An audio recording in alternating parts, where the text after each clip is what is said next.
প্রধানমন্ত্রী তারেক রহমান বলেছেন, ফ্যাসিবাদ মুক্ত বাংলাদেশে এবার আমাদের ঘুরে দাঁড়ানোর পালা। বাংলাদেশের ঘুরে দাঁড়ানোর পালা।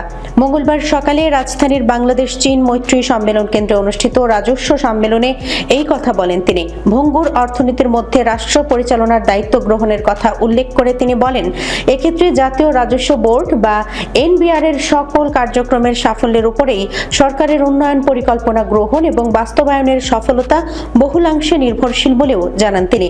এ সময় প্রধানমন্ত্রী বলেন, দেশের জনগণ বর্তমানে এনবিআর কে একটি নির্ভরযোগ্য এবং বিশ্বস্ত প্রতিষ্ঠান হিসেবে প্রত্যাশা করে। বিশেষভাবে করদাতাগণ এনবিআর কে তাদের আস্থাভাজন প্রতিষ্ঠান হিসেবে দেখতে চায়।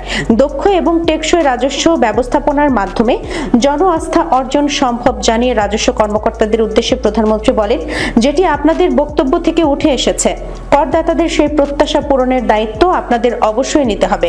বর্তমান সরকার এনবিআর তথা রাজস্ব কাঠামোকে জনবান্ধব হিসেবে গড়ে তুলতে চায়।